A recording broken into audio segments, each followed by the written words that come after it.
നമ്മൾ ഈ ആഴ്ചയുടെ സമാപന ദിവസങ്ങളിലേക്ക് വരുന്നല്ലോ.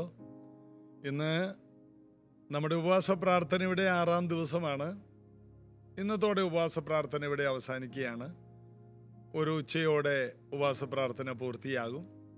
കടന്നു വന്ന എല്ലാ പ്രിയപ്പെട്ടവർക്കും പ്രത്യേകം നന്ദി. ഞങ്ങളെ ഓർത്ത് പ്രാർത്ഥിക്കുന്നവർക്ക് നന്ദി. ഞങ്ങളെ ഒപ്പം പല രാജ്യത്തിരുന്ന് ഞങ്ങളുടെ കൂടെ ഉപവസിച്ചവർക്കായിട്ട് നന്ദി. ദൈവം എല്ലാവരെയും അവരവരുടെ പ്രാർത്ഥനാ വിഷയങ്ങൾക്ക് മറുപടി തന്ന് അനുഗ്രഹിക്കട്ടെ.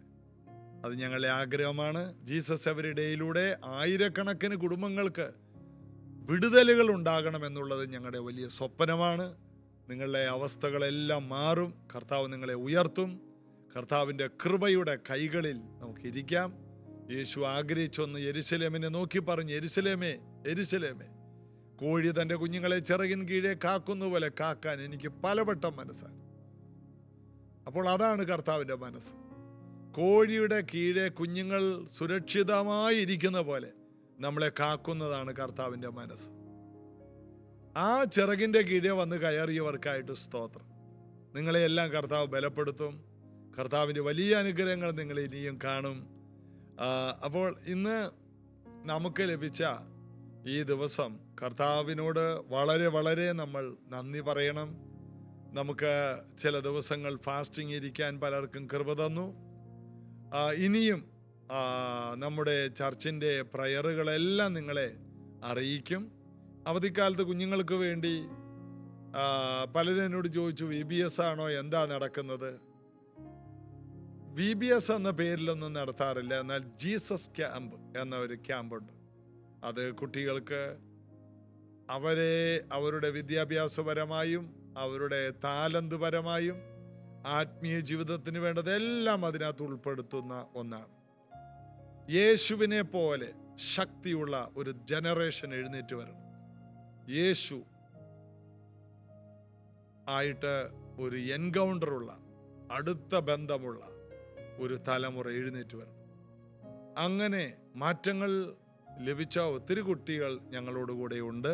അവരെല്ലാം ആത്മീയ ജീവിതത്തിൽ വളരെ സമ്പന്നരായി മാറി. ഇതുപോലെ നമ്മുടെ കുഞ്ഞുങ്ങൾക്ക് വേണ്ടി ഈ അവധിക്കാലത്ത് ഇതുപോലെയുള്ള ചെറിയ ചെറിയ ചില കോഴ്സുകൾ ഞങ്ങൾ ചെയ്യുന്നുണ്ട്. അത് ചില ദിവസം 1, 2, 3 ദിവസമൊക്കെ ആയിരിക്കും. എങ്കിലും അത് പലവട്ടം നടക്കാൻ സാധ്യതയുണ്ട്. അത് ഞാൻ പുറകെ നിങ്ങളെ അറിയിക്കുന്നതായിരിക്കും. ഈ സമയത്ത് നമുക്ക് എല്ലാവർക്കും ചേർന്ന് പാടി യേശുവിനെ ആരാധിക്കാം. You are Yahweh, you are Yahweh, you are Yahweh, you are Yahweh, you are Yahweh, Alpha and Omega.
worship you alone. You are worthy to be praised. We worship you alone. You are worthy to be praised. അപ്പോസ്തല പ്രവൃത്തി 1-ാം അധ്യായം 9 തൊട്ട് 11 വരെയുള്ള വാക്യങ്ങളിലാണ് ഇന്ന് നമ്മൾ ധ്യാനിക്കുന്നത്. ഓരോ ദിവസവും 2-3 വാക്യങ്ങൾ, ചില ദിവസം ഒരു വാക്യമായിരിക്കും. ഓരോ വാക്യത്തെയും അടിസ്ഥാനപ്പെടുത്തിയായിരിക്കും നമ്മളുടെ ധ്യാനം. ഈ ധ്യാനം മുഴുവനും അതിനകത്തുള്ള ഒരു അഭിഷേകം നമ്മൾ പിടിച്ചെടുക്കുകയാണ്. തുടർന്നുള്ള അധ്യായങ്ങളൊക്കെ ആത്മപകർച്ചയും അത്ഭുതങ്ങളും അടയാളങ്ങളും ആണ്. മത്തായി, മർക്കോസ്, ലൂക്കോസ്, യോഹന്നാൻ വായിക്കുമ്പോൾ നമ്മുടെ ഉള്ളിൽ അത് കർത്താവല്ലേ ചെയ്തത്. യോഹന്നാൻ അവസാനിക്കുമ്പോഴും യോഹന്നാന്റെ സുവിശേഷം 21-ലും ഒരു വലിയ അത്ഭുതം നടന്നപ്പോൾ അത് കർത്താവാകുന്നു എന്ന് പറഞ്ഞവർ അത്ഭുതങ്ങൾ ചെയ്തപ്പോൾ ജനങ്ങൾ പറഞ്ഞു, ഇവർ സാമാന്യരാണ്, ഇവർ പഠിപ്പില്ലാത്തവരാണ്, എന്നിട്ട് ഇത് നടന്നു. ജനങ്ങൾ അത് കണ്ട് ആശ്ചര്യപ്പെട്ടു. അപ്പൊ ഇങ്ങനെ 4 സുവിശേഷങ്ങൾ കർത്താവാണെന്ന് പറഞ്ഞ് ഒഴിഞ്ഞ നമുക്കിനി അപ്പോസ്തല പ്രവൃത്തിയിൽ ഒഴിഞ്ഞു മാറാൻ പറ്റില്ല. അതേ അഭിഷേകം യേശുവിലുണ്ടായിരുന്നതിൻ്റെ പല മടങ്ങ്, ഞാൻ ചെയ്തതിലും അധികമെന്ന് പറഞ്ഞ കർത്താവിൻ്റെ അഭിഷേകത്തിൻ്റെ പല നിറവുകളും നമ്മിൽ വന്നിട്ട് വലിയ അത്ഭുതങ്ങൾ നമ്മിലൂടെ നടക്കും. ഇതൊരു തുടക്കമാണ്. ഇപ്പോൾ നമ്മൾ പറഞ്ഞതുപോലെ 9:11 മുതൽ വായിക്കുമ്പോൾ ഇത് പറഞ്ഞ ശേഷം അവർ കാണുകെ അവൻ ആരോഹണം ചെയ്തു. ഒരു മേഘം അവനെ മൂടിയിട്ട് അവൻ അവരുടെ കാഴ്ചയ്ക്ക് മറഞ്ഞു.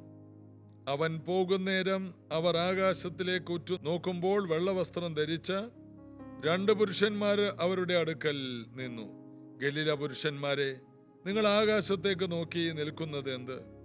നിങ്ങളെ വിട്ട് സ്വർഗാരോഹണം ചെയ്ത ഈ യേശുവിനെ സ്വർഗത്തിലേക്ക് പോകുന്നവനായി നിങ്ങൾ കണ്ടതുപോലെ അവൻ വീണ്ടും വരും എന്ന് പറഞ്ഞു. ഗലീല പുരുഷന്മാരെ, നിങ്ങൾ എന്തിനാണ് ആകാശത്തിലേക്ക് നോക്കി നിൽക്കുന്നത്? യേശു പോയി, എന്നിട്ടും ആകാശത്തിലോട്ട് തന്നെ നോക്കി നിൽക്കുകയാണ്. 3.5 വർഷം അവരോട് കൂടെ ഉണ്ടായിരുന്നു. അവരെ പഠിപ്പിച്ച്, അവരെ ബലപ്പെടുത്തിയ, പാപങ്ങളെ മോചിച്ച്, മരിച്ചടക്കപ്പെട്ട് ഉയർത്തെഴുന്നേറ്റ് വന്നിട്ട് വീണ്ടും അവരെ പഠിപ്പിച്ച് ബലപ്പെടുത്തിയ, ശക്തരാക്കിയ ആ കർത്താവ് സ്വർഗത്തിലേക്ക് പോകുന്ന കാഴ്ച അവരുടെ കണ്ണുകളിൽ സന്തോഷവും കണ്ണുനീരും നിറഞ്ഞതായിരുന്നു. എന്നാലും നമ്മുടെ കർത്താവിന് പോയല്ലോ. മരിച്ച് ഉയർത്തെഴുന്നേറ്റിട്ട് 40 ദിവസം പോയില്ല. ഇവരോട് ഇങ്ങനെ ഓരോ കാര്യങ്ങൾ പറഞ്ഞവരെ ഉറപ്പിച്ചു. എന്നിട്ട് എല്ലാവരെയും വിളിച്ചുകൂട്ടി ഒലിവുമലയിൽ കൊണ്ടുപോയി എല്ലാവരും കാണുക സ്വർഗത്തിലേക്ക് പോയി. എത്ര ഭയങ്കരമായ സംഭവങ്ങളാണ് ബൈബിളിലുള്ളത്. അതായത് ക്രിസ്തീയ ജീവിതം ഏതെങ്കിലും ഒരു ഊഹാഭൂഹത്തിലോ ഏതെങ്കിലും ഐതിഹ്യത്തിലോ ഉള്ളതല്ല. പണ്ട് ഇങ്ങനെ ഉണ്ടായിരുന്നു, അങ്ങനെ ഒരു സംഭവം ഉണ്ടായി, അങ്ങനെയാണ് അതുണ്ടായത്, അങ്ങനെയാണ് കേരളമുണ്ടായത് എന്നൊക്കെ പറയുന്ന ഒരു ഐതിഹ്യമല്ല ബൈബിൾ. എല്ലാവരും കാണുക സ്വർഗത്തിലേക്ക് പോയി. എന്നിട്ട് 2 ദൂതന്മാർ ഇറങ്ങി വന്ന് പറയണം, ഇതുപോലെ തന്നെ അവൻ രണ്ടാമത് വരും. യേശു രണ്ടാമത് വരുന്നതും എല്ലാവരും കാണുകയാണ്. അവർ കുത്തിയവങ്കലേക്ക് നോക്കും. അവൻ 1000 വിശുദ്ധന്മാരോടുകൂടെ കടന്നു വരും. ഇതെല്ലാം നേരിട്ട് നടക്കുന്ന ഒരു 10,000 സിനിമക്കാർക്ക് എടുക്കാൻ കഴിയാത്ത ലൈവ് പ്രോഗ്രാം ആയിരിക്കും. ആ നിലവാരം എന്ന് പറയുന്നത് ഒരു സിനിമയ്ക്കും ഇതുവരെയും അവരുടെ ഭാവനയെ പോലും എടുക്കാൻ കഴിയാത്ത കോടിക്കണക്കിന് രൂപ മുടക്കി ഓരോരുത്തർ ചെയ്യുന്നത്. ശൂന്യാകാശത്തിൽ നിന്ന് അന്യഗ്രഹ ജീവികൾ വരുന്നു, ഭാവനയിൽ എന്തെല്ലാം കാര്യങ്ങളാണ് സൃഷ്ടിക്കുന്നത്. എന്നാൽ ആരുടെ ഭാവനയെ പോലും ചിന്തിക്കാൻ കഴിയാത്ത നിലയിൽ 1000 വിശുദ്ധന്മാരുടെ കൂടെ കർത്താവ് ഒലിവുമലയിലേക്ക് വന്ന് കാലുവെക്കുമ്പോൾ ഒലിവുമല 2ആയി പിരിയുന്നതും അവിടെ താൻ തൻ്റെ രാജ്യം സ്ഥാപിക്കുന്നതും വലിയ യുദ്ധങ്ങൾ നടക്കുന്ന അന്തിക്രിസ്തുവിനെ താൻ തോൽപ്പിക്കുന്നതും തന്നോടുകൂടെ നിന്ന് വിശുദ്ധന്മാരെ ഈ ഭൂമിയിലെ അധികാരികളാക്കുന്നതും ഇതെല്ലാം സംഭവിക്കേണ്ട കാര്യമാണ്. അപ്പോൾ കർത്താവ് അവരെ ധൈര്യപ്പെടുത്തുകയാണ്, ഉറപ്പിക്കുകയാണ്. നിങ്ങൾ പരിശുദ്ധാത്മാവിനെ പ്രാപിച്ചിട്ട് ഭൂമിയുടെ അറ്റത്തോളം പോകും, ഞാൻ അങ്ങോട്ട് വന്നേക്കാം, ഞാനിപ്പോൾ പോവുകയാണ്, ഇനി നിങ്ങളുടെ ദൗത്യമാണ്. എൻ്റെ ദൗത്യം കഴിഞ്ഞു, ഇനി നിങ്ങളുടെ ദൗത്യമാണ്. അപ്പോൾ ഒന്ന്, യേശു സ്വർഗത്തിലേക്ക് പോയി സിംഹാസനസ്ഥനായി. ആ വലിയ സിംഹാസനം 33.5 വർഷമായിട്ട് ഒഴിഞ്ഞു കിടക്കുകയാണോ? അല്ല, അവിടെയുണ്ട്, യേശു അവിടെയുണ്ട്. അതുകൊണ്ടാണ് സ്വർഗത്തിൽ ഇരുന്നവനായ മനുഷ്യപുത്രനല്ലാതെ ആരും സ്വർഗത്തിൽ കയറിയിട്ടില്ലെന്നൊക്കെ യേശു പറഞ്ഞത്. ഇരിക്കുന്നവനും ഇരുന്നവനും. അപ്പോൾ യേശു അവിടെ ഉണ്ട്. എന്നാൽ മരണത്തെ തോൽപ്പിച്ച്, പാതാളത്തെ തോൽപ്പിച്ച്, അധികാരങ്ങളെ പിടിച്ച്, എല്ലാ നാമത്തിലും മേലായ നാമം പ്രാപിച്ച് യേശു മടങ്ങിച്ചെന്ന ഒരു സമയമായിരുന്നു. ജയിച്ച് ജയവീരനായി യേശു അവിടെ ചെന്നു. പിന്നെ പിശാചിനെ തോൽപ്പിക്കൽ വലിയ കാര്യമല്ല, മാനവജാതിയെ ജയിപ്പിക്കുക എന്നുള്ളതായിരുന്നു യേശുവിൻ്റെ പദ്ധതി. പിശാചിനെ തോൽപ്പിക്കുക എന്നുള്ളത് നമ്മൾ വായിക്കുന്നു, അവൻ്റെ വായിൽ നിന്ന് വരുന്ന ഒരു തീ പുറപ്പെട്ട്, ഒരു വാള് പുറപ്പെട്ട് അവനെ തീർത്ത് കളഞ്ഞു. മരണത്തെയും പാതാളത്തെ തീപ്പൊയ്കയിൽ തള്ളിക്കളഞ്ഞു. അപ്പൊ അതൊക്കെ കർത്താവിന് എപ്പോ വേണമെങ്കിലും, പിശാചിനെ തീപ്പൊയ്കയിലേക്ക് തള്ളിക്കളഞ്ഞു. അത് നേരത്തെ ചെയ്യാത്ത എന്താണ്? അവനെ തോൽപ്പിക്കുന്നതിന് മുമ്പ് നമ്മെ ജയിപ്പിക്കണമായിരുന്നു. അതായിരുന്നു യേശുവിൻ്റെ ദൗത്യം. അതായത് ദൈവത്തിന്റെ സാദൃശ്യത്തിലും സ്വരൂപത്തിലുമുള്ള നാം അവന്റെ മുൻപിൽ ജയിക്കണം, അവനെ ജയിക്കണം. അതുകൊണ്ടാണ് തങ്ങളുടെ സാക്ഷി ഹേതുവായും കുഞ്ഞാടിന്റെ രക്തം ഹേതുവായും സാത്താനെ ജയിച്ചു എന്ന് വെളിപ്പാട് പുസ്തകത്തിൽ എഴുതിയിരിക്കുന്നു. പിശാചിനെ തോൽപ്പിക്കുക എന്നുള്ളതല്ല യേശുവിൻ്റെ ദൗത്യം, നമ്മെ ജയിപ്പിക്കുക എന്നുള്ളതാണ്. എവിടെയെല്ലാം നിങ്ങൾ തോറ്റു, നിങ്ങളുടെ ജീവിത സാഹചര്യത്തിൽ തോറ്റ സ്ഥലങ്ങൾ എവിടെയാണ്, അവിടെയെല്ലാം നിങ്ങളെ ജയിപ്പിക്കുക. പിശാച് എവിടെയെല്ലാം നിങ്ങളെ തോൽപ്പിച്ചു, അവിടെയെല്ലാം നിങ്ങളെ ജയിപ്പിക്കുക. യേശു ജയിക്കുന്നതല്ല ജയം, നമ്മെ ജയിപ്പിക്കുന്നതിൻ്റെ പേരാണ് ജയം. അതാണ് യേശു ചെയ്തത്. യേശു എന്നും ജയാളിയാണ്. അവൻ ആൽഫയാണ്, ഒമേഗയാണ്. അവനെ തോൽപ്പിക്കാൻ ആർക്കും കഴിയില്ല. പിന്നെ എന്തിനാണ് യേശു ജയിച്ചത്? യേശു ജയിച്ചു എന്ന് പറഞ്ഞാൽ നമ്മെ ജയിപ്പിച്ചു, അതാണ് ജയം. നമ്മെ ജയാളികളാക്കി. യേശു ക്രൂശിൽ ജയോത്സവം കൊണ്ടാടിയത് നമ്മെ ജയാളികളാക്കിയതാണ്.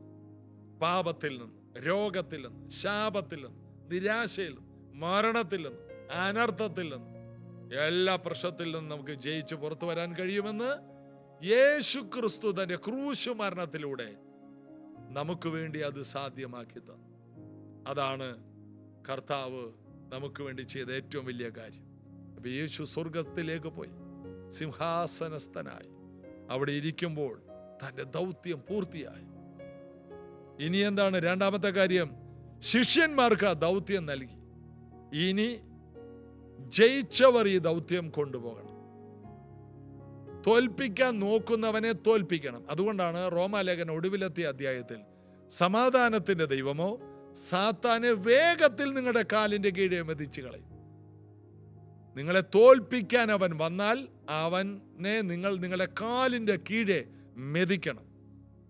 യേശു തോൽപ്പിക്കുന്ന കാര്യമല്ല. ഇന്നത്തേക്ക് ഉപവാസ പ്രാർത്ഥനകൾ, കർത്താവേ നീ ചവിട്ടണേ, നീ തൊഴിക്കണേ, നീ ഇല്ലാതെയാക്കണേ, അന്ധകാര ശക്തി ഇല്ല, നീ ചെയ്യണം, നീ ശക്തിപ്പെടണം, നീ കൃപ പ്രാപിക്കണം, നീ ഭൂമിയുടെ അറ്റത്തോളം പോകണം, നീ പാതാള ഗോപുരത്തെ കീഴ്പ്പെടുത്തണം, നീ അന്ധകാര ശക്തികളെ തുരത്തണം, പിശാചിന്റെ പ്രവർത്തികളെ ഇനി നീ ഇല്ലാതെയാക്കണം.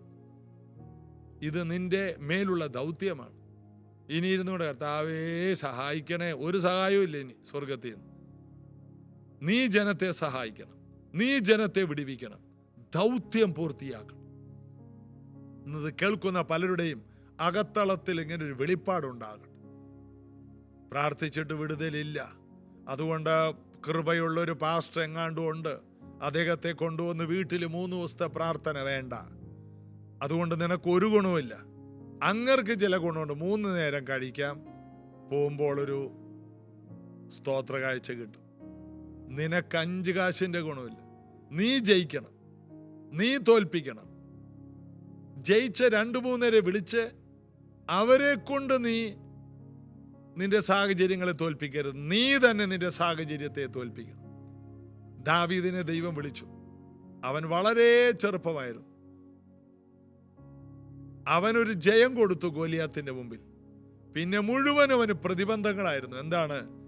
അവനെ ദൈവം കരുത്തുള്ളവനാക്കി, തീയിലൂടെ കയറ്റി ഇറക്കി കൊള്ളാകുന്നവനാക്കി, ഇസ്രായേലിന്റെ എക്കാലത്തെയും മികച്ച രാജാവാക്കി ഒരുക്കിയെടുത്തു.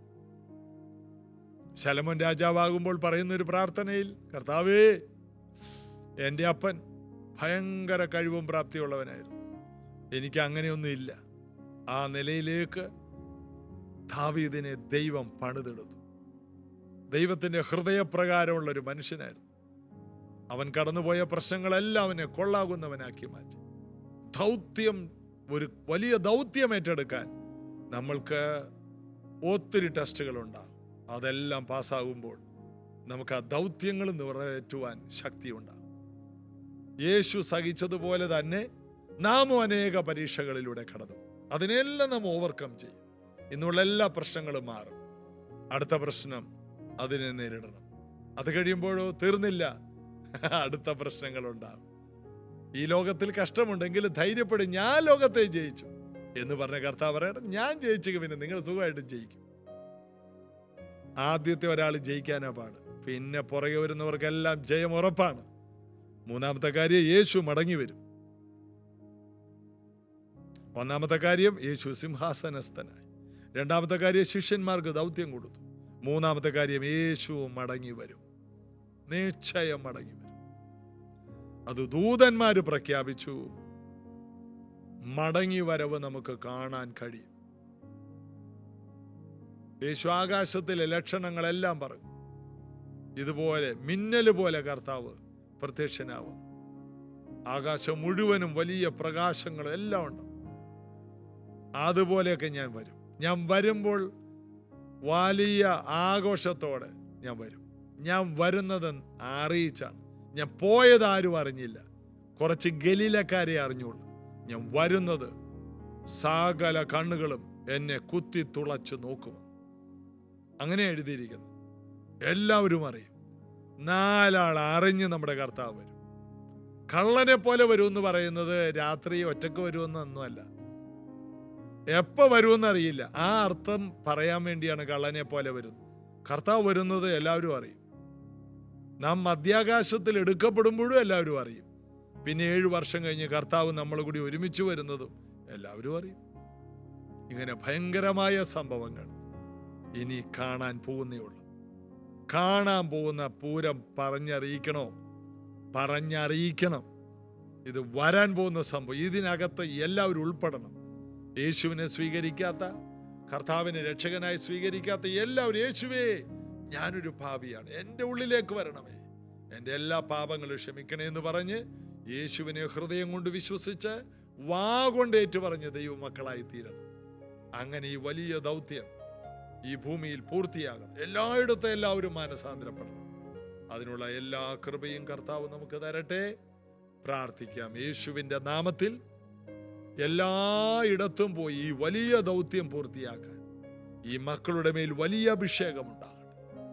യേശുവിൻ്റെ നാമത്തിൽ വലിയ ദൗത്യങ്ങൾ പൂർത്തിയാക്കാൻ ഞങ്ങൾക്കുണ്ടല്ലോ, അത് ചെയ്തെടുക്കാൻ നല്ല പോർ പൊരുതി ഓട്ടം തികച്ചു വിശ്വാസം കാക്കും. നീതിയുടെ കിരീടത്തിനായി കാത്തിരിപ്പാൻ എല്ലാവരെയും സഹായിക്കും. പാപപ്രലോഭനങ്ങളിൽ നിന്നും ലോകത്തിൻ്റെ മോഹങ്ങളിൽ നിന്നും ഞങ്ങളെല്ലാവരെയും അങ്ങ് വിടുവിച്ച് സ്നേഹസ്വരൂപനായ പുത്രന്റെ രാജ്യത്തിൽ ഞങ്ങളെ നിർത്തണമേ. അതിനായി ഞങ്ങൾ പ്രാർത്ഥിക്കുന്നു. അങ്ങയുടെ ശക്തിയാൽ അത് കഴിയും. ഞങ്ങൾ അങ്ങിൽ ആശ്രയം വയ്ക്കുന്നു. അങ്ങയുടെ മടങ്ങി വരവ് വേഗത്തിലാകയാൽ അതിനു മുമ്പ് ചെയ്തെടുക്കേണ്ട ദൗത്യങ്ങൾ ചെയ്യുവാൻ ഓരോരുത്തരെ ശക്തി ഇത് കേൾക്കുന്നവർ യേശുവിൻ്റെ നാമത്തിൽ സൗഖ്യമാകും. യേശുവിൻ്റെ നാമത്തിൽ വലിയ വാതിലുകൾ അവർക്ക് തുറക്കും. അനുഗ്രഹിക്കും യേശുവിൻ നാമത്തിൽ. ആമേൻ. കർത്താവിൽ നമുക്ക് മുഴു ഹൃദയത്തോടെ ആശ്രയിക്കാം. കർത്താവിൻ്റെ അമിത ബലത്തിൽ നമുക്ക് ശക്തിപ്പെടാം. നമുക്ക് അടുത്ത ദിവസം ഒരുമിച്ച് കാണാം. പ്രത്യേകിച്ച് നാളെ ഞായറാഴ്ചയാണ്. രാവിലെ 8 മണി മുതൽ 11 മണി വരെയുള്ള പ്രാർത്ഥന, പ്രൈസ് ജനറേഷൻ്റെ സഭായോഗം നിങ്ങൾക്ക് എല്ലാവർക്കും വലിയ അനുഗ്രഹമായി തീരും. കടന്നു വരിക. ആദ്യമായിട്ട് വരുന്നവർ എന്നെ കണ്ടിട്ടേ പോകാവൂ. God bless you.